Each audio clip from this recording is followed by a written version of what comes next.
Bien, buenas tardes a todos y bienvenidos de nuevo, amigos de la India. Aquí estamos en una sesión más de la introducción al Agni Yoga, el estudio del libro del mismo título de Vicente Beltrán Anglada. Un libro que se compone de 33 capítulos y está escrito bajo el signo de Géminis, Barcelona, 1981. Hoy vamos a hacer la sesión número 32. Porque la semana pasada no tuvimos sesión y la última, si no recuerdo mal, la semana pasada era, ¿qué día era? Era el día y dijimos que no se hacía clase, entonces hay que contar el día 24, ¿no? Más o menos, hace 15 días que tuvimos clase y tendremos pues clases, la semana que viene tendremos clase, en principio. Y me parece que no tenemos clase en el mes de diciembre, la semana del 6 y el 8 decidimos anularlo todo porque los puentes, etcétera, etcétera. Bien, seguimos en el capítulo 13 del libro Introducción al Agni Yoga. Y en la sesión anterior, la número 31, nos quedamos concretamente en esta diapositiva. Decía, en realidad, y tal como hemos señalado anteriormente, un solo tipo de fuego opera en el plano mental, aunque aparentemente se muestre diferenciado en dos aspectos: el del quinto principio cósmico que trajeron a la Tierra los ángeles solares, los verdaderos prometeos del cosmos. La explicación de esta división aparente la tenemos en el hecho de que los tres subplanos superiores del plano mental, en donde actúa Agni Yoga y desde donde el discípulo se introduce en el silencio, están enlazados con el plano búdico, donde se manifiesta el dios del aire, el gran arcángel Indra, una expresión divinizada del plano etérico cósmico, quien, simbólicamente hablando, insufla su aliento sobre el fuego de los tres primeros subplanos del plano mental, haciéndole todavía más sutil y ardiente, en tanto que el fuego de los subplanos inferiores del plano mental se hallan enlazados con los primeros subplanos del plano astral, cuyo elemento constitutivo, el agua, aún en su exquisita e indescriptible sutilidad o evaporación, le resta poder al fuego de la mente en estos tres niveles en donde se realiza el ejercicio superior del Raja Yoga. ¿Os acordáis lo que hablábamos? Cómo el ángel solar, la pregunta que formuló la compañera, cómo el ángel solar, por un lado, atiende la petición de arriba y por otro lado atiende la petición de abajo. Por un lado proyecta la conciencia hacia lo que es la personalidad cósmica, la tríada espiritual, y por otro lado hacia la mente abstracta, para empezar, el átomo manásico permanente, teniendo en cuenta que esa energía es dual. Como es dual, a nosotros nos interesa trabajarla porque estamos en un planeta donde la dualidad impera, y gracias a la dualidad podemos, si la vivimos equilibradamente, armónicamente, podremos evolucionar de forma correcta. Y esa misma energía, ese mismo fuego, es el que acaba calentando la parte de abajo, la parte emocional, y nos acaba impulsando al calentar, como es el plano del agua, el agua que se convierte en vapor, ¿verdad? Y precisamente cuando va ascendiendo a una capa más elevada, donde impera un aire caliente, ahí lo que sucede es que las partículas de humedad desaparecen, es decir, el mundo emocional desaparece y comenzamos poco a poco a ser mentales. Por lo tanto, el ángel solar nos ha convertido primeramente en emocionales y después nos ha convertido en mentales, pero primeramente el primer trabajo que hizo es aprender, nos enseñó a vivir dentro como conciencias de un cuerpo petrificado, un cuerpo físico. Eso no lo dice, pero hay que entenderlo. Lo que pasa es que la conciencia afecta más a ese nivel emocional y mental. ¿Seguimos? Dice, en el cuarto subplano del plano mental, ciertos devas muy especializados fusionan, mezclan y coordinan los dos aspectos del mismo fuego y lo ponen a disposición del ángel solar, el cual, en determinado estadio evolutivo, los aloja plenamente armonizados en el corazón del ser humano y desde allí, desde el Sancta Sanctorum, desde la cámara más secreta, prepara las condiciones precisas y kármicas que han de convertir las virtudes humanas en cualidades divinas. Sancta Sanctorum, ángel solar, ¿nos recuerda un poco al tema de la... Se ve menos, ¿verdad? Sí, se ve mejor el contraste. ¿No os parece un poco lo de la cuarta iniciación? Aquella historia que, como hemos contado muchas veces aquí, de que en ese momento, cuando se abren las hileras de los pétalos, la cuarta hilera, la que guarda la joya en el loto, que es precisamente el Sancta Sanctorum, desde la cámara más secreta prepara las condiciones precisas y kármicas que han de convertir las virtudes humanas en cualidades divinas. Bueno, aquí nos dice una cosa muy importante, ¿eh? Las condiciones kármicas. ¿Cómo es posible que el ángel solar prepare las condiciones kármicas? ¿No será que la luz, que el amor y el poder que expresan arquetípicamente el ángel solar, cuando nosotros somos capaces de imitarlas en una proporción mínima, suficiente para activar la reacción con los éteres circundantes, con la línea de rayo energética que hay a nuestro alrededor? Si partimos de la base de que el ángel solar responde al patrón del segundo rayo, porque brotó del corazón del sol, el segundo rayo es el rayo arquetípico que está trabajando el logos planetario en esta su segunda encarnación o su segundo sistema solar. Vamos a hablar así más técnicamente. Entonces ese rayo no le podemos llamar segundo rayo, es un rayo aglutinador de las 7 corrientes de energía. Cuando se alcanzan determinados niveles evolutivos, se responde básicamente al primero. Por lo tanto, aquí, el ángel solar, podemos decir abiertamente que manifiesta la cualidad del segundo rayo, pero en realidad está obedeciendo el patrón del primero, porque todo parte del primero, todo absolutamente parte del primer rayo. Y el segundo es la consecuencia de la interacción correcta con la energía manástica, con la energía condensada o tercer rayo. Y es muy interesante esta analogía, desde lo más profundo, desde la cámara más secreta, prepara las condiciones necesarias, precisas, kármicas, que han de convertir una virtud humana en una cualidad divina. ¿Nosotros tenemos cualidades divinas? A tenor de lo que dice Vicente aquí, en los primeros capítulos, el 13 concretamente creo que es, o el 14, de Introducción al Agni Yoga, hay que decir que todavía nosotros, en potencia, tenemos cualidades. Tenemos ciertas virtudes. Y le llamamos virtudes porque la virtud y el defecto son las dos caras de la misma expresión del alma. Esto es como la alegría, el dolor, la risa y el llanto, la noche y el día. Si acentuamos la virtud, hemos de reconocer que la palabra virtud tiene una contraparte en estado de conciencia que se denomina defecto, impedimento, vicio, bueno, como se le quiera catalogar, ¿no? Entonces, como ya tenemos cierto nivel, llevamos cierta experiencia en el campo del estudio esotérico, hemos de prescindir de esa dualidad. Hay un libro muy bueno de la primera época de la Sociedad Teosófica, La ciencia de las emociones, que hemos estudiado en grupo alguna vez, y en el cual hay unas listas enormes de las virtudes, de los defectos, y cuando uno se las mira, hay que tener, por ejemplo, un gran bagaje cultural, una gran capacidad discriminativa, para ir pergeñando de forma correcta, científica, el significado de cada una de ellas, o si no, un simple diccionario. Tanto es así que es un lenguaje que no se utiliza habitualmente porque la cultura, sabéis que en algunos aspectos ha caído en picado, porque estamos tendiendo a la uniformidad en todo el mundo occidental, y porque la gente que se acerca últimamente al camino, pues no tiene la preparación cultural que teníamos antes. Esto es una cosa constatable aquí, en Argentina, y en todos los encuentros te hablas con todo el mundo, los 2 encuentros últimos que hemos tenido, los de la Sociedad Teosófica, antes la gente pues tenía.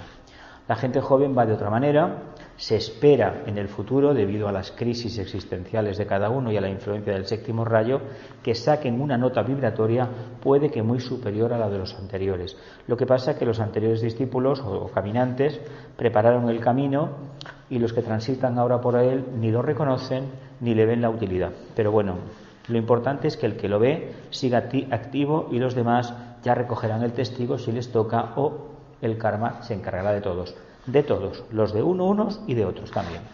Continúo. A este respecto, y para una mayor aclaración de acuerdo con las leyes de la analogía, hay que tener en cuenta que el corazón, como centro de poder y de energía unificante, está situado también entre los centros o chakras superiores de la garganta, del entrecejo y de la parte superior de la cabeza. Este es el famoso trabajo de la regla Kin 5 de magia blanca del maestro tibetano, de Hwal Hul, que escribió a la señora Bailey, en el que el tibetano hace un énfasis específico entre el corazón, la garganta y el ojo. Y de hecho, como iniciados algún día, deberemos vivir ahí, porque ese es el triángulo de energías que necesitamos. La intuición que da el chakra cardíaco, la afirmación que nos da el chakra coronario, la glándula pineal, el asiento del alma y sobre todo el campo de visión de la propia alma, el entrecejo. Olvidemos que eso está en la parte de atrás del centro ajna, ahí tenemos lo que se llama el tercer ojo.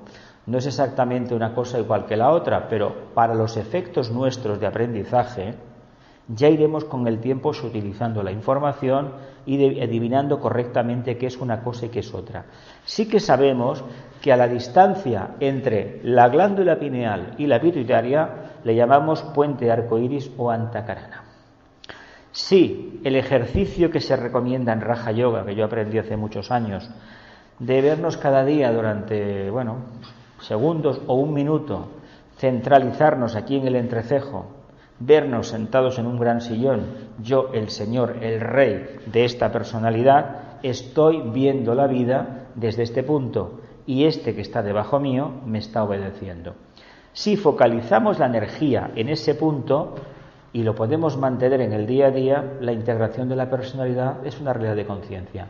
Por eso en los aforismos de Patanjali, las enseñanzas de Raja Yoga, hablaban de la única forma de tranquilizar el plexo solar que controla la personalidad inferior, esa personalidad tipo taurina, pero quiere decir que por tener el signo de Tauro no, sino que responde al patrón del arquetipo del deseo, que luego en el signo de Escorpio pues está la gran batalla contra las sombras, contra el deseo. Si somos capaces de mantener la conciencia aquí arriba, automáticamente el alma se podrá manifestar. ¿Por qué? Porque el alma no se puede manifestar de la forma que nos interesa a nosotros, neutra, aséptica y efectiva, mientras estemos en un mar de emociones y en un continuo desenfreno de estados de conciencia. Lo grave no es tener una adicción, que si el alcohol, que si las drogas, que si el sexo, que si la ludopatía. Eso no es lo grave. Lo grave es no tener un estado de conciencia mínimamente afinado, mínimamente centralizado. Uno puede tener un estado de conciencia elevado en el sentido de que la personalidad está más o menos integrada y tener una adicción, pero esa adicción no le va a hacer perder mucho tiempo. Está ahí, de vez en cuando tendrá un pequeño bajón y automáticamente volverá a aumentar el tono y alcanzar la vibración anterior. Pero si ese estado no existe, cualquiera de estas supuestas virtudes, digo supuestas porque están sometidas a la dualidad, cualquiera de estas posibles virtudes en el fondo son ni más ni menos que defectos camuflados. ¿Cuántas veces nos hemos mostrado simpáticos, con un grado de empatía increíble, delante de alguien que nos interesa atraernos por alguna cuestión? Eso no es real, es puro teatro. Y si es puro teatro, en el fondo es un defecto. No me refiero a la gente que hace el teatro, que lo hacen para que evolucione el espectador. Tengamos en cuenta que nos estamos jugando precisamente el despertar del chakra corazón, no porque nos concentremos en la glándula timo y nos demos golpecitos en el esternón, vamos a conseguir que el centro cardíaco despierte. Es contacto con el plano búdico. Por lo tanto, hemos de tener muy claro el triángulo con el centro coronario para que la mente realmente de ese triángulo de energías, que además, si os fijáis bien, es un triángulo que está así escrito. Es curioso que ese triángulo nos acabe dominando. Luego ya habrá otro que trabajaremos, el laringio, el alta mayor. Bueno, eso es igual. El alta mayor solamente funciona cuando se ha tenido la tercera iniciación, por lo tanto nos olvidamos de él. Pero sí que tenemos el corazón, la garganta y el ojo. Por lo tanto, el laringio es el átomo manásico permanente, y qué menos que tener precisamente a la propia mónada incluida ahí. Por lo tanto, cuando se activa ese triángulo, quiere decir que el chakra cardíaco, el corazón, está suficientemente preparado para recibir las impresiones búdicas. Eso indica ni más ni menos que el trabajo que habíamos hecho de construcción del antakarana ya es eficaz y el antakarana poco a poco se va a destruir. ¿Por qué? Porque es tanta la presión que recibe que acabará difuminándose, y lo hará en el momento que el corazón realmente despierte y se enseñoree de ese aspecto que llamamos mente, etcétera, etcétera. Cuando se produce la coloración búdica del aspecto manásico superior, automáticamente la antakarana se desintegra. Pero bueno, esto es como todo. Imaginaos por un momento por qué se habla tanto del teletransporte últimamente. Porque esotéricamente la clave está aquí. Uno necesita un puente. ¿Por qué? Porque tiene que ir caminando y debajo hay un río. Pero imaginaos que tuviéramos la facultad, vamos por el campo, vemos el río, mira, pum, nos deslizamos flotando por encima. ¿Dónde está el puente? El puente soy yo. ¿Lo veis? La diferencia. Ojalá, de ahí que Vicente dijera también, y muchos también lo han avanzado, que con la entrada del séptimo rayo podremos levitar y nos podemos alimentar del prana solar. Pero es debido a que ese cambio interno, ese camino que habíamos construido de materia mental concreta, con un poquito de conciencia superior, va a ser difuminado completamente cuando llegue la energía búdica. La energía búdica, de momento, es la gran desconocida, pero tenemos una esperanza muy grande en ella, básicamente porque nos va a aportar una sociedad completamente nueva.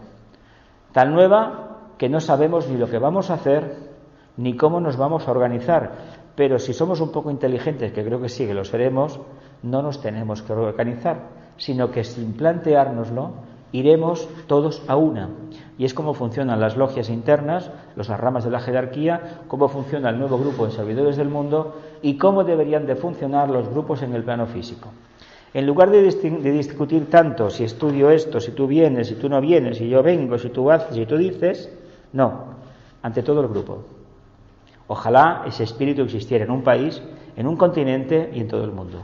Pero bueno, todo a tiempo al tiempo. Además esa energía es unidad. ¿Sí? Esa energía es unidad. Claro, te engancha. La libertad tiene algo. A todo el mundo que la ha probado repite. Eso es verdad. No hay nada como la libertad. Una vez ha tenido libertad, no venga nadie con la rebaja de que en aras del orden y no sé qué y la eficacia y no sé cuánto, voy a quitar la libertad de prensa, no podrás ir al baile, no puedes hacer esto. No funciona. Además que se han dado cuenta y ahora te manipulan de otra forma. Ahora te dicen que eres libre, pero te quitan el alma por el camino porque estás toda la vida pagando. Vamos. ¿Continúo?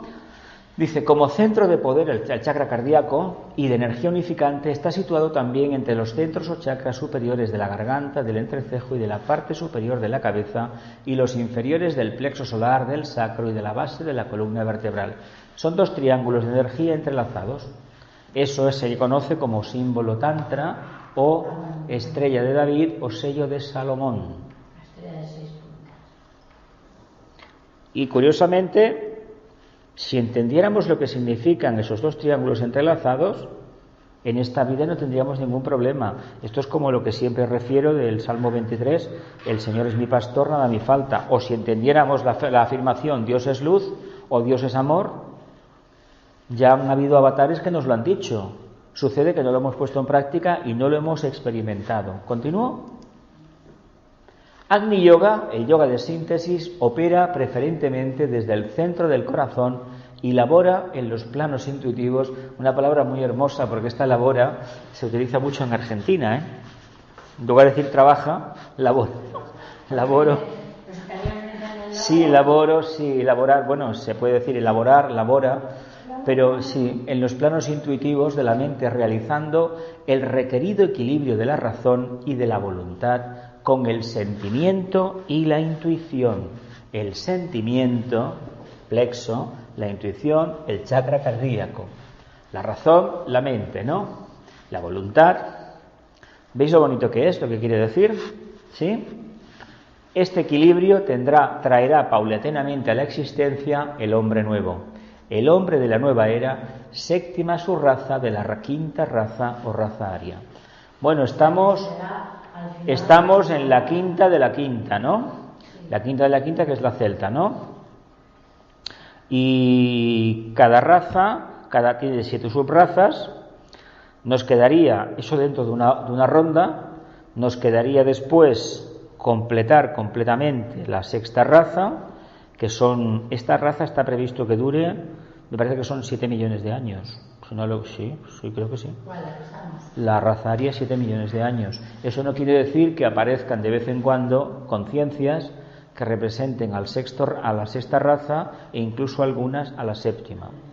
De hecho, me parece que el ideal arquetípico que hablaba Platón de la sociedad comunista, aquello de que era 1 millón de almas, eso será en la 7ª subraza de la 7ª raza raíz. Es decir, cuando estemos en los prolegómenos de la finalización de la 4ª ronda, que el logos se prepare para hacer un gran silencio y la serpiente, como se dice esotéricamente, cambie su piel. Es decir, unos cataclismos como pasaron hace unos 300 millones de años, que cambió la faz de la Tierra porque él cambió, se sacudió la 3ª ronda y empezó a tirar para adelante. Y en la 4ª es donde vinimos nosotros, precisamente. Estamos en la 5ª raza. 5ª raza, 5ª subraza. Mira, una cadena se compone de ¿qué? De 7 subrazas, ¿no? No, una cadena. Vamos a ver. Nosotros estamos en la 4ª cadena del logos planetario. La 3ª fue la cadena lunar, ¿no? Allí hubieron 7 rondas. Cada una de las rondas tuvo sus 7 razas raíces y a su vez cada raza raíz sus 7 subrazas. Como fue la cadena lunar, ahí se quedó la cosa. Hay una diapositiva, pero viene más adelante, no sé si aquí o aquí en esto, que te habla de los estados de conciencia del libro, muy bonito. Entonces, nosotros estamos actualmente pasó la era Lemur, la raza Lemur, 12 millones de años, llegó la raza Atlante, 5 millones de años, y como arios llevamos unos 50.000 años. 50.000 años, no millones de años. Por lo tanto, nos toca convivir ¿con qué? Con las razas anteriores, con los niveles de conciencia anteriores. Cuando el logos haya acabado este estado de las 7 subrazas de cada raza raíz, habrá completado una ronda. Cuando lo haya hecho 7 veces, ¿qué habrá completado? Una cadena, teniendo en cuenta que cada raza de raíz, una cadena. Ahora estamos en la 4ª ronda. Tiene que cambiar la serpiente, la 5ª, la 6ª y la 7ª. Cuando llegue a ese estado, ¿qué va a hacer? Pues esto se acabará y empezará otro Manvantara, ¿no? Cuando haya acabado 7 veces este proyecto, habrá completado precisamente su Manvantara, su etapa de evolución. Y a esa etapa de evolución le corresponde una etapa de silencio, de pralaya, de recapitulación y vuelta a empezar, teniendo en cuenta que nosotros nos vemos en el plano físico, pero esto continúa en los globos internos de la cadena.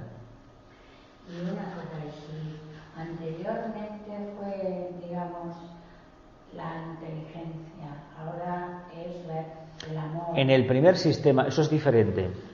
El sistema solar, esos son globos, estamos hablando del logos planetario, pero el logos solar en su anterior sistema es diferente, ¿no? Estamos hablando del logos planetario. Son términos de 7. 7 razas forman una ronda. 7 rondas forman una cadena. 7 cadenas forman un día de Brahma, ¿no? ¿Se dice? Pues él funciona así. Pero para él, como ya hemos aprendido tantas veces, no hay ni ayer, ni hoy, ni mañana, solamente hoy. Como él tiene esa conciencia, no le puedes decir que él ha evolucionado en tanto y en cuanto todavía no ha acabado su proyecto. A ver, es que esos términos de evolución, no evolución, son nuestros, no de él. Él está por encima de todo eso. Tanto es así que los grandes chohanes, los grandes maestros, intentan adivinar su pensamiento. Que no lo conocen. Eso que se dice que el plan de Dios no se sabe lo que es, no está escrito, ¿eh? No está escrito. Él puede aceptar algo, Pero él representa el aspecto conciencia. Sanat Kumara está haciendo lo mismo que se pasó en Getsemaní. El Sanat Kumara lanzó un hilo gracias a este gran maestro de sexta iniciación que no sabemos quién fue, tampoco conocíamos a Buda, quién fue, se presentan a la prueba, este alcanza la prueba y el otro alcanza su prueba. Y gracias a esa prueba se establece ese vínculo. Ese vínculo es el que el Logos, él está tratando de establecer en la Tierra procedente del Logos planetario. Es Sanat Kumara. No es que Sanat Kumara tenga un contacto con el Logos planetario, no. Tú imagínate, es el mismo psicodrama que Jesús y el maestro, el discípulo Jesús. Para nosotros, Sanat Kumara es lo máximo, una novena iniciación. El Logos tiene una 10ª, pero la distancia es abismal. El Logos solar tiene 12 iniciaciones. Yo no sé quién tendrá 11 iniciaciones, no lo sé. ¿Qué observador será por ahí? No tengo ni idea.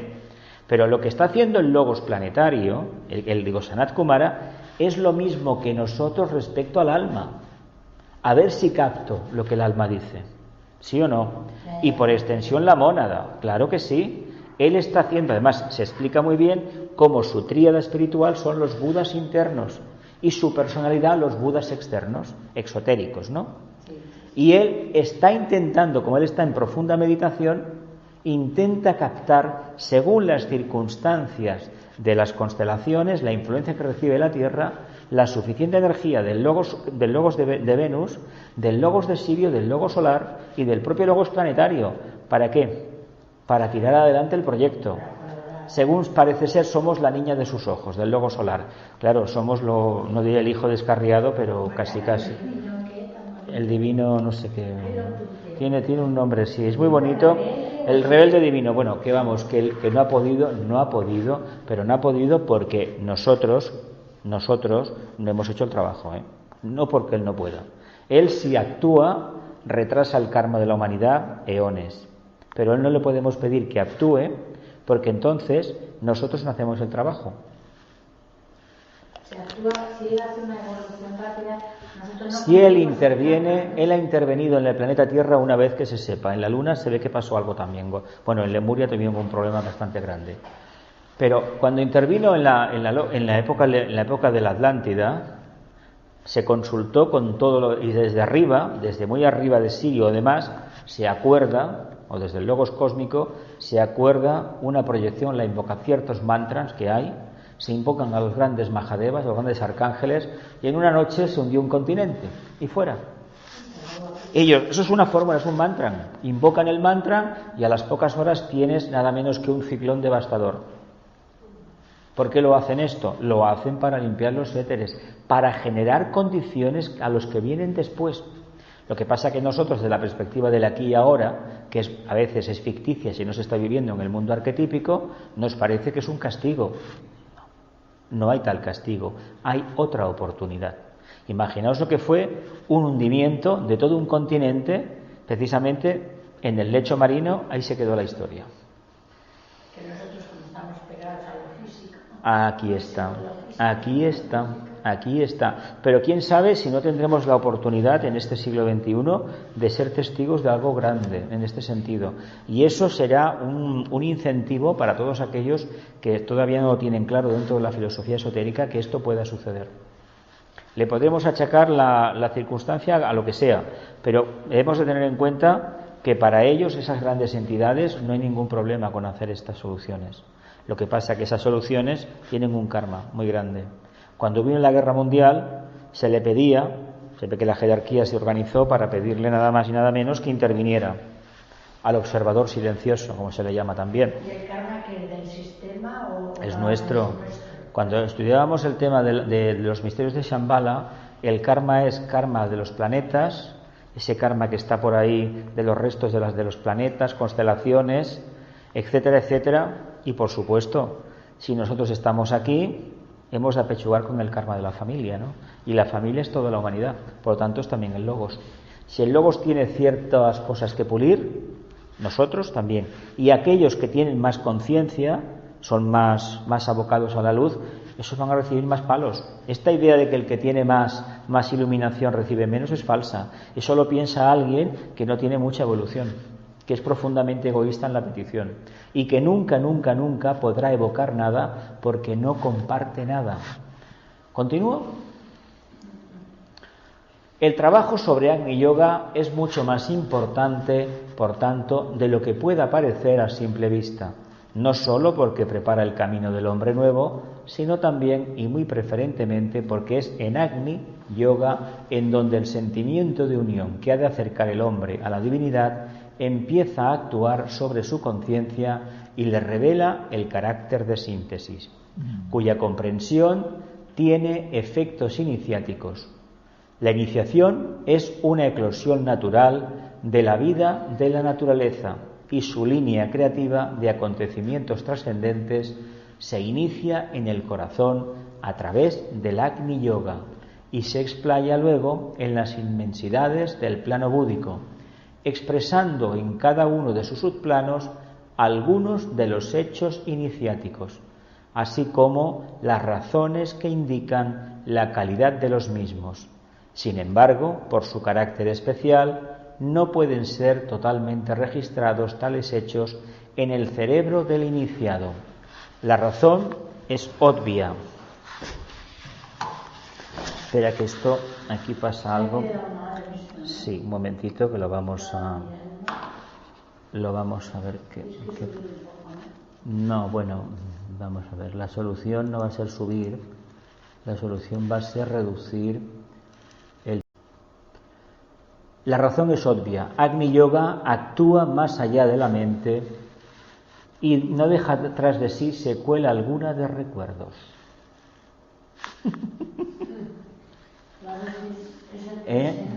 Es el presente, ¿verdad? Curioso, ¿verdad? Agni Yoga no deja secuela en la vida. No deja secuela en la vida. A ver. No deja secuela porque en el pasado, cuando estás en un momento, ya estás en el siguiente. Bueno, porque en realidad el problema que tiene, o la virtud que tiene Agni Yoga, es que el hecho de vivir en el presente te obliga automáticamente a reinventarte y a configurar tu mente. Aquí dice que tu cerebro no lo puede registrar, claro que no. Imaginaos que tenemos un ordenador, ¿verdad? Y hay una analogía muy grande. Ahora cada vez más tenemos cuentas en Internet, que son discos duros en cualquier parte del mundo, en un búnker en Australia, en Nueva Zelanda, en Tasmania, donde toque, donde sea. Entonces nosotros tenemos en el ordenador los programas. Y cuando hemos hecho un trabajo, para asegurarnos mejor poderlo tener disponible en cualquier elemento distribuidor, en una tablet, ordenadores, teléfonos móviles, ¿qué hacemos? Lo subimos ahí, está en la red. Le decimos está en la red. ¿Por qué está en la red? Porque yo me puedo conectar y otro, si yo quiero, en cualquier parte del mundo. Por lo tanto, mi ordenador memoria no tiene de lo que ha hecho. Porque yo el residuo que quede se lo puedo quitar. ¿Por qué se lo quito? Porque como tengo que hacer más cosas, me está ocupando un espacio. A mí solamente me interesa la máquina que me hace el trabajo, me edita un vídeo y yo una vez el vídeo está hecho, lo subo arriba, lo pongo en circulación y el remanente que me queda de seguridad dentro del ordenador lo borro. Porque de esa manera, borrándolo, puedo continuar trabajando con el ordenador y aprovechando mejor sus recursos. Pues lo mismo hace el Agni Yoga respecto al cerebro. Cuando uno vive internamente, ¿qué recuerdo vas a trasladar? La conciencia está toda en la nube, no está aposentada en una parte física. No existe eso. Y además, la mente no es que se pierda la memoria, no señor, no se pierde la memoria. Lo que sucede es que la memoria, lo que es lo de antes, aparece en función del servicio. Esto es como, por ejemplo, construir una base de datos. ¿Por qué hay tanto interés en que aprendamos a construir bases de datos? Y una vez está la base de datos hecha, tú metes infinidad de documentos dentro de un ordenador. Y a cada uno le pones o una fecha, un año, para que la máquina entienda, y un nombre clave. Tú tecleas y automáticamente ¿qué hace la máquina? Lo busca, ¿verdad que sí? Nosotros somos un número dentro de la base de datos de la Seguridad Social o de Hacienda o del Registro Civil. Pues ese número nuestro es la clave que necesitamos para conseguir esa información. ¿Qué hace la persona que tiene el Agni Yoga como bandera? Estar en silencio prácticamente, y cuando necesita algo, automáticamente aparece el PDF que él mismo colgó, porque es asunto suyo, y automáticamente lo lee. ¿Qué hago yo últimamente o qué hacemos últimamente? Enviamos un enlace nada más a un PDF que está en una cuenta de Drive. Y ese PDF cualquier persona en cualquier parte del mundo lo puede descargar. Y ahí está contenida una información que nos puede ser útil. Pero uno se olvida de dónde lo tiene, porque claro, tener los PDFs en el móvil, pues eso pesa, ¿no? Si tengo un enlace pesa menos. Son nada, no pesa prácticamente nada. Y eso puedes tener miles y miles y miles, y puedes tener acceso a lo que quieras en cualquier parte del mundo. Mira, que no me acuerdo de esto, clic. Solamente falta la conexión. Y la conexión, que llamamos aquí inalámbrica, es esa conexión interna con el chakra cardíaco, del chakra cardíaco al plano búdico. Vemos cómo hay esta relación tan directa con la telefonía móvil, la informática, la nube, etcétera, etcétera. Y de hecho hemos avanzado una barbaridad, porque os imagináis tener aquellos códices, aquellos libracos tan gordos, que luego no había manera de moverlos, que era tan difícil precisamente de navegar por ellos. La ventaja de la informática es que con los motores de búsqueda dentro de un documento puedes saber todo. Ahora bien, hay que aprender a hacer eso, no es tan fácil. Y hoy por hoy, a ver, la máquina cada vez es más inteligente, entre comillas, pero todavía a mi modo de ver le falta un poco, ¿eh? Pero claro, en comparación con hace 15 o 20 o 30 años, esto es el paraíso. Y ya veremos lo que nos vendrá. Si por este lado no hay problema, porque estamos consiguiendo una tecnología que ojalá fuera a la par del desarrollo interno. Ojalá. ¿Continúo?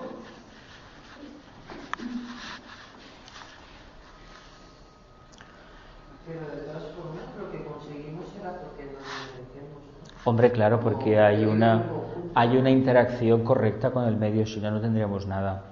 Y más ahora que estamos completamente interconectados a nivel de tecnología, nos hace más afirmar más la conciencia, y al mismo tiempo nos hace más volubles.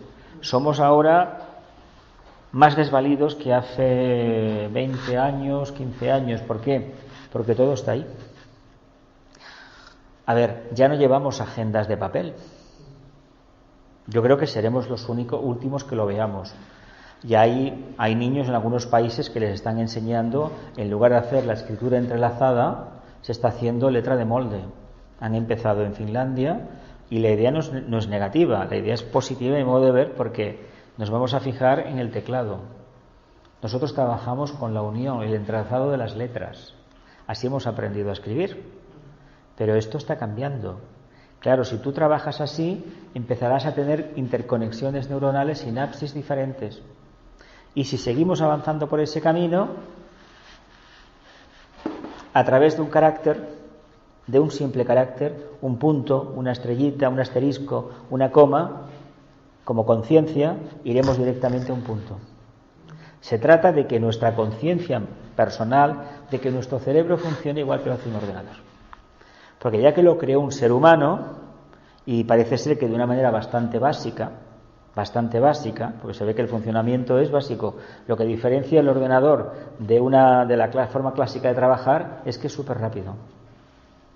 Pero en el fondo no diré que es el cuento de la vieja, pero es más o menos parecido, ¿eh? Lo que pasa que la máquina es rapidísima. Pero en el fondo es de lo más, que es como contar con los dedos. Pero claro, a una velocidad increíble, la velocidad de la luz. Y cada vez serán más, y cuando vengan esos cuánticos que se hablan, ya veremos a ver qué sucede. También es verdad que la conciencia humana estará mucho mayor, más elevada. Mientras no exista un suficiente grado de empatía, es decir, de manifestación, empatía superior, manifestar lo que es el corazón, lo que es la verdadera ética, amor hacia la humanidad, cualquier sistema informático, por blindado que esté, estará sometido ¿a qué? Pues al robo y a la inseguridad. ¿Por qué? Porque los seres humanos somos duales. Claro, esos futuros ordenadores deben estar construidos por personas que tienen un nivel de conciencia muy elevado, porque si no lo que van a ser instrumentos de control, qué es lo que quieren tener. Y yo creo que esas máquinas existen ya, porque bueno, hay demasiadas casualidades, demasiadas cosas en el mundo que no se acaban de entender, y sí que creo que existe esa tecnología, pero bastante clara. Continuamos. Dice Vicente, sin embargo, que es el corazón quien los registra en forma de paz, armonía y plenitud. Una pregunta: ¿las sensaciones o la captación de la paz, la armonía y la plenitud, que serían las cualidades del cuarto rayo más o menos a nivel de conciencia, aunque la paz es una tranquilidad del plexo solar, la plenitud sería ya una conciencia más desarrollada, y la armonía sería una forma pragmática de vivenciar la vida? Pueden ser apuntes, no tienen por qué ser sentencias firmes. ¿Cómo estamos de paz, armonía y plenitud? ¿Existen en nosotros o todavía es algo que la armonía, la paz y la plenitud? Bueno, la plenitud le podemos cambiar el nombre por esa sensación de tranquilidad, de no temor, es decir, de no angustia, es decir, ver pasar el tiempo de una manera clara, pero sin trabajar a nivel de cuaternario inferior. No sé. ¿Lo vemos así? Como una integración. Una integración, claro. Estamos dentro de la vida, formamos parte de los acontecimientos de la vida, pero por el trabajo y la experiencia lo estamos viendo de una manera completamente distinta. A ver, la diferencia que hay entre una persona que es feliz y otra que no lo es, ¿cuál es? ¿El karma? Es el nivel de conciencia. Si uno acepta los problemas y a partir de los problemas busca las soluciones, no genera más problemas, valga la redundancia, uno está en condiciones de manifestar paz, armonía y plenitud. Las lágrimas y los llantos no nos los dio el señor Saturno, ni el señor Urano, ni los otros dos señores del karma. Los hemos puesto nosotros. ¿Por qué? Como no conocemos lo que sucede y por qué sucede, vivimos en la dualidad. La alegría, esta desbordante, jaja, poco menos que histérica, es tan nociva como las lágrimas y la pesadumbre. Si hubiéramos un estado más o menos de cierta paz, armonía y plenitud, estaríamos tranquilos, el rostro sereno, no nos preocuparían las cosas que nos habían preocupado hasta ese momento y por lo tanto no generaríamos nuevas condiciones adversas para nosotros y para el grupo, porque hemos de entender que si estamos muy alegres, muy contentos y tenemos estos estados así poco menos neurasténicos, tirar para arriba y luego caemos como el que se hunde en un pozo, ese estado de conciencia es muy peligroso para la gente que nos rodea, porque imaginaos tener un jefe de esta manera: hoy todos son bromas porque ha ganado el Barça, por ejemplo, el equipo de fútbol favorito, o porque tu político favorito ha ganado las elecciones, pero cuando las pierde te hace la vida imposible. Pues con este tipo de vaivenes emocionales y mentales, pues no tenemos nada que hacer. Sin embargo, encontrar una conciencia que se expresa con paz, armonía y plenitud, estamos hablando con alguien que igual mentalmente no nos entendemos, pero no estamos friccionando. Reconocemos que somos dos almas que estamos evolucionando. Por tanto, los otros, cuidado con eso. Es mejor un estado de equilibrio y de paz que se mantenga en el tiempo que no esa sonrisa de oreja a oreja que se aprende en las escuelas de negocios, en los cursos de psicología, etcétera, etcétera, pero que en el día a día y para los que estamos en el camino no sirve absolutamente para nada, porque todo es una máscara con una intención muy clara: o venderte un producto o manipularte. ¿Sí o no? Esa sonrisa de oreja a oreja cuando te paran por la calle y te quieren vender algo. Hombre, por favor, si eso es todo teatro, es falso. ¿Continúo? Hay así muchos iniciados que no saben todavía que lo son, por las razones expuestas. O sea, fijaos lo que nos está diciendo: paz, armonía y plenitud en un grado aceptable, y el propio interesado, como su memoria no está ocupada con los asuntos del día a día, sino que está en una eterna plenitud, es decir, un estado atemporal de conciencia, pues no se ha dado cuenta que es un iniciado, que está manifestando el arquetipo que la jerarquía quiere ver en sus discípulos, porque si en ese arquetipo que se vea brillar en la cabeza, pues como que no nos van a dejar entrar en la casa, así de claro. Por lo tanto, no nos toca más remedio que hacer un curso acelerado, transmutar totalmente la conciencia de arriba abajo y conseguir que esas cualidades broten de manera espontánea, porque el Agni Yoga no es un curso en el sentido tradicional del término, Es decir, yo no voy a meditar para tener plenitud, yo no voy a meditar para tener paz y yo no voy a meditar para tener armonía, sino que yo voy a meditar o medito o vivo en continua meditación porque estoy en contacto con el alma, con mi conciencia, y en la medida que interactúo se produce un fenómeno que igual habéis registrado en un momento puntual de vuestras vidas. Un segundo. Cuando estamos en ese estado de contacto interno en el día a día y estamos interactuando con los demás, se produce una unión de energías, vamos a hablar en estos términos, que parece que nos acabe elevando o catapultando a un estado de conciencia que luego, al cabo de unos minutos, decimos, caramba, aquí ha pasado algo. ¿Pero qué ha pasado? Sencillamente un contacto interno. Un contacto interno que ya es búdico, ya es monádico, ya no es la simple alma. No olvidemos que el Agni Yoga no trabaja con el alma, trabaja con el átomo búdico permanente. Es diferente. Con la meditación hemos aprendido a escalar la cima de lo que es el átomo mental permanente, átomo manásico. Hemos pasado de la etapa de la mente concreta a la mente abstracta. Y ahora, como podemos mantenernos erectos en la mente abstracta, nos catapultamos hacia el búdico, al átomo búdico. Y ahí las cosas han cambiado por completo. Como no hay referencia a la energía búdica, es una energía tan abstracta, es tan arquetípica, no tenemos palabras para explicarla. Sin embargo, registramos unos estados y decimos, caramba, ¿y cómo ha sido el estado? Pues mira, se ha producido cuando hemos hecho un silencio, nos hemos puesto a hablar de un tema que al grupo le concierne, porque va en ello su evolución, su desarrollo interno, y se ha producido un vacío y decimos, ¿y qué ha pasado? Ha pasado que durante una 1.000.000.000ésima de segundo hemos contactado con el pleno búdico. Cuantas más veces lo hagamos, más pronto la paz, la armonía y la plenitud estarán con nosotros. Pero no por acción personal, sino con el trabajo del grupo. Dime. Claro, me imagino que al principio este estado de paz, armonía y plenitud no tiene una continuidad. No, es pum pum. Sí, es temporario, emerge, es decir, esto es como las luces del portal del árbol de Navidad. Me apago y salgo, sí, no. Lo que sucede es que al final, pero hay una cosa muy curiosa, porque sabéis que las televisiones se encienden y se apagan. Las de los rayos, las que eran de tubo catódico, los monitores aquellos antiguos, sabía perfectamente, ahora no se ve tanto, pero los LEDs se apagan y se encienden. Lo que sucede es que el cerebro no lo registra. Porque si no, ¿con qué nos pasaría? Lo que está sucediendo ahora es que le meten a la corriente, le meten una frecuencia muy elevada de hercios y entonces no producen fatiga a la vista. Cada vez menos fatiga. Los primeros sí que eran fatigosos, va muy seguidito, porque no es lo mismo a 50 hercios, como va, por ejemplo, el corazón, 50 60 y la electricidad, como les meten de 200, 300 o 1000 hercios, quiere decir que la imagen queda como congelada, como una diapositiva. Entonces puedes estarte horas mirándolo y no te hace tanto daño.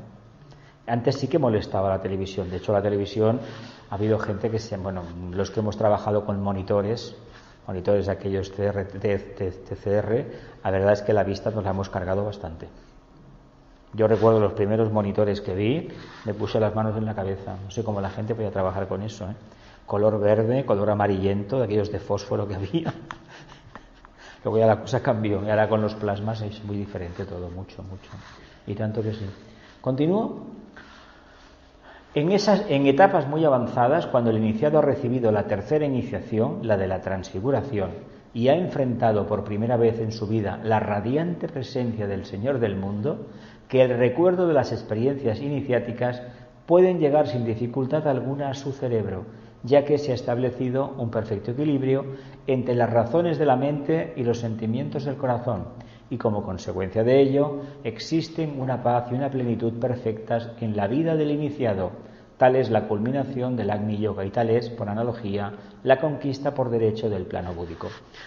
¿Os acordáis de las palabras de Pablo de Tarso, el apóstol iniciado, el único apóstol que no conoció al maestro? Cuidado, el único que no lo conoció por razones kármicas suyas, evidentemente, pero que gracias a tener una actitud no de tibieza, sino de plena determinación de combatir a los cristianos, al final se dio cuenta que la parte suya que combatía era el anhelo que tenía de seguir esa tendencia, esa ideología o esa filosofía. Se dice que al final la parte oscura te atrapa, y es cierto, la parte oscura es ni más ni menos que la parte contraria que tú quieres ser. Tú quieras manifestar esas cualidades de los cristianos, pero en ti hay una mente concreta muy poderosa. Él enseñó una vez en sus prédicas, en sus cartas, que había aprendido a estar contento en cualquier circunstancia de su vida. Eso es la tercera iniciación. Ahora bien, aquí te dice Vicente que una vez se tiene la tercera iniciación, pues que bueno, que evidentemente se tiene que recordar, más o menos. Bueno, y si hubiera sido la anterior encarnación, pues a lo mejor en esta vida, en un momento determinado aparece un recuerdo, creemos que ha sucedido en esta encarnación y quién sabe cuándo sucedió. Hay unas lunas en las cuales se dan iniciaciones. Los 3 festivales mayores, preferentemente Tauro, y una, lo que es el plenilunio de Capricornio. En Capricornio se dan iniciaciones. Iniciaciones en las cuales, pues el Mahachohan tiene un papel muy importante, porque Saturno es el tercer rayo y está ahí. Pero eso no quiere decir que cuando lleguemos, porque además sabéis que la iniciación es uno de los signos es precisamente Capricornio, es el más poderoso porque es la tercera, la única que cuenta para la jerarquía, porque Escorpio, que representa otra iniciación, pero bueno, la jerarquía no la tiene en cuenta en tanto y en cuanto es la preparación para recibir la tercera, la transfiguración, y ver la radiante presencia del Señor del mundo. Bueno, quién sabe, igual algún día tenemos la oportunidad de podernos enfrentar o afrontar la prueba. Cada expansión de conciencia va precedida de una renuncia al mundo caduco de la forma. Por lo tanto, entendamos que si queremos vivenciar la experiencia de una expansión como la tercera, la transfiguración, tal vez la personalidad como la conocemos se ha diluido por completo, y la paz, la armonía y la plenitud son la divisa con la cual encaramos la vida diaria. Una de las características del iniciado es el silencio. No quiere decir que no habla, y a lo mejor tiene que hablar mucho, pero a su alrededor se detecta silencio. Y si uno tiene un poco los sentidos desarrollados, se da cuenta que es una persona, un hombre o una mujer, no importa, que aunque lo tengas a 2 metros, notas, caray, aquí sucede algo. Tengo un vacío mental y siento una vibración un poco extraña. Pues ahí tenemos a alguien que ha pasado por el cetro de la iniciación. Pero antes de pasar por el cetro de la iniciación ya tenía paz, armonía y plenitud. Lo único que ha hecho la iniciación es reconocerlo delante de toda la logia, aceptarlo como uno suyo porque se lo merece y porque lo ha pedido, y más que nada darle la suficiente energía para que siga manifestando paz, armonía y plenitud en cualquier faceta de su servicio. Porque lo que quiere la jerarquía es que un discípulo vaya abriendo camino, vaya eliminando los egregores, los va transmutando y va preparando el camino ¿para qué? Para otros que vienen detrás. Y la recompensa no existe, solamente es paz, armonía y plenitud, porque uno, sin darse cuenta, está viviendo en esa conciencia. ¿Veis qué sencillo es aparentemente? ¿Y por qué nos cuesta tanto renunciar a las cosas y a las personas? Ay, madre. El silencio de verdad, digamos, comienza a partir de una iniciación. Antes se tiene, ¿eh? El mito de Sagitario, se le llama el signo también del iniciado, el signo del silencio, como a Piscis se le llama de la obediencia. Pero se le llama el signo del iniciado porque en Escorpio se ha recibido una iniciación. Y cuando se recibe una iniciación es un fogonazo tan grande de tranquilidad que en la segunda, por ejemplo, el plexo ya como que no molesta. Así como cuando escuchamos algo raro, un impacto por el plexo, cuando se tiene la segunda eso ya no afecta. Pues imaginaos que pasa la tercera y ciertos pensamientos ya... Esto es como, por ejemplo, si no somos vegetarianos y nos hicimos vegetarianos hace unos años, a lo mejor hubo un tiempo que el hecho de cambiar de dieta, pasabas por una carnicería y veías carne o veías vísceras de animales grandes, decías, uff. Pues llega un momento que ya te da igual, Te da igual ver una canal colgada, ver cómo la sacan de un camión en esa funda que lleva de red, se la cuelgan al hombro, los carniceros, la descargan, te da igual. Incluso puedes ver cómo le están despezando la pieza, incluso con el pescado, etcétera, igual. Y ya no te da tanta aversión que a lo mejor el compañero de mesa pues haya pedido un filete y el filete pues suelte sangre. Sabéis que a la gente le gusta los filetes así porque dice que la carne es más jugosa, ¿no? Vale, pues hasta que llegas a ese estado puedes pasar años siendo vegetariano, que cuando ves carne hay una defensa natural. Pues hasta que no perdamos esa aversión no nos podemos considerar que hemos superado la prueba. Por eso, ¿por qué manifestamos silencio? Porque lo que está alrededor solamente es un indicio de lo que está dentro. Pero yo he de trabajar de manera subjetiva. ¿Qué quiere decir? He de tener la conciencia adentro, bien adentro, y los pies fuera. ¿Qué quiere decir los pies fuera? Que no he de perder el hilo de comunicación con lo que pasa en este plano. ¿Qué pasa cuando una persona tiene una conciencia introvertida? Que no comparte con nadie, que tiene miedo al contacto con los demás, ¿sí o no? Que apenas habla, que tiene una gran timidez, etcétera. ¿Verdad que sí? Y puede ser una excelente persona, pero cuidado, no comparte con los demás. Bueno, sabéis que hay muchísimas tipologías, ¿no? Que si el síndrome de Asperger, el que no, bueno, etcétera, etcétera, ¿no? Hay muchísimas cosas. Pero todos son estados de conciencia, todos, absolutamente todos. ¿Qué pasa con otra persona que es profundamente extrovertida? Que todo lo dice, que todo lo habla y que acaba despertando auténticos odios en aquellas personas que son muy apocadas, muy introvertidas y que muchas veces tienen muchísimo miedo. ¿Por qué se critica tanto una persona extrovertida? Es que es muy banal, es muy superficial. Sí, es muy superficial, pero a ti te hace reír cada día con sus chanzas y sus ocurrencias. Tú consideras que eso es un error y esa persona lo que te está diciendo, porque el karma te lo ha puesto de compañero de trabajo, de hermano, de primo, de vecino, lo que te está diciendo es que tú te estás tomando la vida de una manera que es completamente errónea. Porque crees tener, esto se da mucho en el campo de la espiritualidad, hay gente que ni sonríe, ni te mira a la cara, porque dicen que son muy espirituales y en el fondo eso que tienen muchísimo miedo, nada más. Responden al arquetipo de Cáncer, que la conciencia está encerrada en su caparazón y que no quiere saber nada de los demás porque es muy espiritual.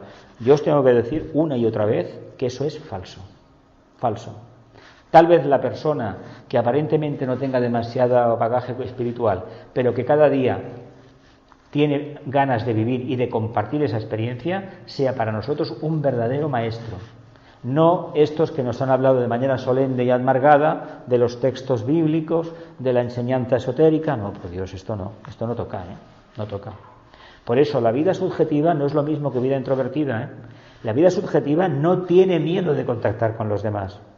Lo que sucede que no va por la calle contando cosas que no tienen sentido. Se sienta a tomar un café, lee la prensa, le preguntas algo, esa persona está ahí. Mientras que hay otros que se declaran muy espirituales, y lo digo, y si alguien escucha esto, si se da por aludido, lo siento mucho, será su problema, no el mío, que le preguntas algo y bueno, es que yo con ciertas personas no hablo.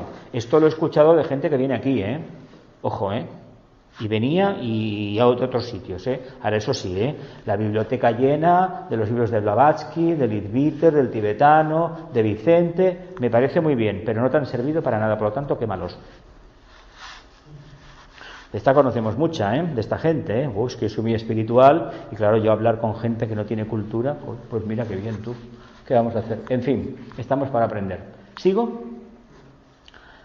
Que el recuerdo de las experiencias iniciáticas puede llegar sin dificultad alguna a su cerebro, ya que se ha establecido un perfecto equilibrio entre las razones de la mente y los sentimientos del corazón, y como consecuencia de ello existen una paz y una plenitud perfectas en la vida del iniciado. Tal es la culminación del Agni Yoga y tal es, por analogía, la conquista por derecho del plano búdico. Muy bien. Dice Vicente: hay que aclarar, no obstante, que este no es el carácter general que ha de aplicarse al iniciado, el hombre del cual sabemos tan poco. Hay excepciones que se escapan a la regla y ofrecen notables y distintas particularidades, es decir, que hay iniciados que desde el primer momento saben lo que son y recuerdan perfectamente la experiencia iniciática y todos y cada uno de los hechos que en ella concurrieron. Podríamos hablar simplemente de una conciencia búdica de unidad que puede ser registrada en forma de recuerdo por la mente o que puede ser captada en forma de sentimiento de integridad por parte del corazón. Pero, en definitiva, el iniciado lo es por orden y merecimientos, y tanto si registra como no los acontecimientos iniciáticos en su vida personal. Su comportamiento social será siempre el de un perfecto servidor del plan y el de un verdadero colaborador de... No, lo corté yo. Hay que aclarar, no obstante, que este no es el carácter general que ha de aplicarse al iniciado. El hombre del cual sabemos tan poco. Hay excepciones donde podríamos hablar simplemente, pero en definitiva el iniciado lo es por orden y merecimientos, y tanto si registra como no los acontecimientos iniciáticos en su vida personal, su comportamiento social será siempre el de un perfecto servidor del plan y el de un verdadero colaborador de la jerarquía planetaria. Yo entiendo, el iniciado será por merecimientos, y por orden, ¿qué quiere decir? Merecimientos. Por orden y merecimientos. Claro, por merecimientos lo entiendo, pero por orden y... A ver, Si después del definitiva, por orden y merecimientos. Por orden y merecimientos. ¿Qué orden es este? Se puede referir al orden de las iniciaciones, se puede decir que ha seguido el patrón del séptimo rayo. El orden que él ha seguido, yo lo veo. Se recibe la iniciación porque la vida del discípulo va siguiendo un orden prefijado de acercamiento a la realidad más elevada que en ese momento toca. Nosotros, aunque digamos, vamos a ver, me estoy preparando para una iniciación, creo que va a ser la tercera, a lo mejor nos dan la segunda, porque es la que nos toca. Sin embargo, el hecho de actuar como si, lo que está haciendo es invocar unas energías y, por supuesto, un karma, que si lo llevamos a cabo de forma correcta, la prueba la pasamos. Igual nos creemos de que hemos pasado la tercera, pero en realidad nos han dado la segunda. Porque posiblemente nos encontremos más de una vez con algún compañero o compañera que la figura esta de este ser fantástico, emocionante, el logos planetario, pues como que no se acaba de ver. Si no, es que yo estuve en una reunión, era un montón de gente, se levantaron todos, me miraban, no sé qué historias, yo me encontré muy bien, ¿y qué sucedió? ¿Me dieron la tercera o me dieron la segunda? A ver, porque él dice que hay iniciados que sí recuerdan perfectamente todo lo que sucedió. Vamos a ver. Igual nos podemos encontrar, porque el tibetano dice, se debería recordar. Y yo la pregunta que formulo es la siguiente: ¿no será que sería mejor, en todo caso, no recordar nada para poder estar imbuido plenamente por el estado iniciático? Porque si uno recuerda algo, una iniciación no es un purgante ni el tratamiento de la crema facial regeneradora al 1000%, no lo es, Es una implicación de un cetro, un reconocimiento de la logia y un trabajo que ya venías realizando, y que el resultado, el diploma, ha sido la iniciación. Pero claro, tú sabes que estás imbuido en tu trabajo, que no te acuerdas para nada de esa experiencia. ¿Y para qué? Una visión más de las muchas que uno ha tenido. El caso de Vicente, explicando tan bien, tan claramente, el maestro no sé qué, a mí me hicieron sospechar en su momento, hace tiempo, que era alguien más elevado de lo que nos dijo. ¿Por qué? Sí, aceptamos la cuarta iniciación, de acuerdo, pero yo tengo que decir que tenía una quinta, al final, tuvo una quinta. Y me baso en ello de la manera tan clara que habla de Shambhala y de esa potestad que tenía de recordar todo los acontecimientos del día. Para él no había noche.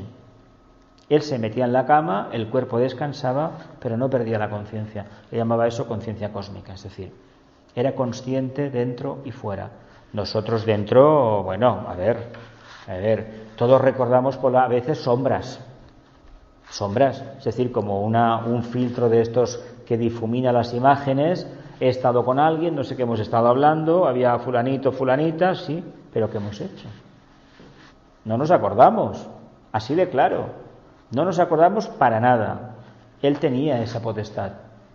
¿Por qué? Pues porque había trascendido todo eso y vivía la meta del Agni Yoga. Y esa meta del Agni Yoga, yo mucho me temo, o se tiene una quinta, o lo que él nos dejó no es así. Una quinta, que supuestamente es la maestría, digo maestría, no quiere decir que por pasarla ya eres un Mahatma, ¿eh?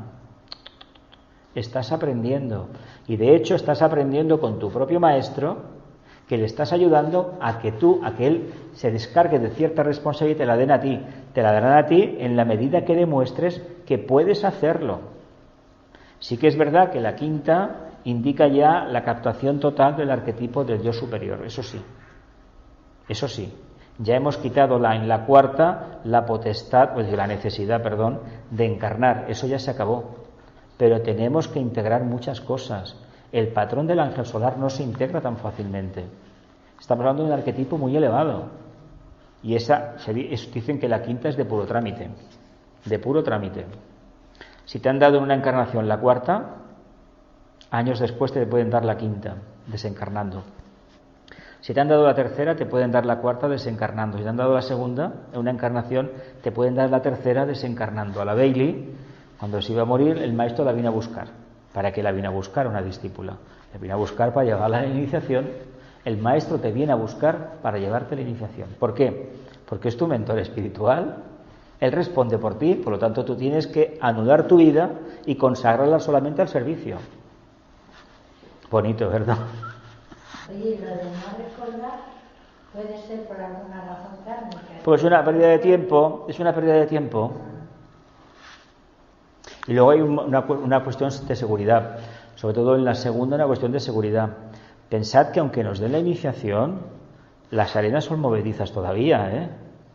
Mientras estemos en el plano físico, es decir, quiere decir que necesitemos encarnar para evolucionar, no hay nada seguro. Por lo tanto, la verdadera puerta, ¿cuál es de liberación? La quinta iniciación, caramba.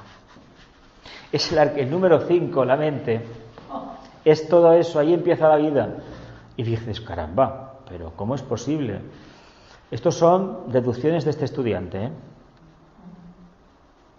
Y va basándome en reflexiones personales durante años y años y algunas experiencias que ya conocéis bastante y no vale la pena repetir.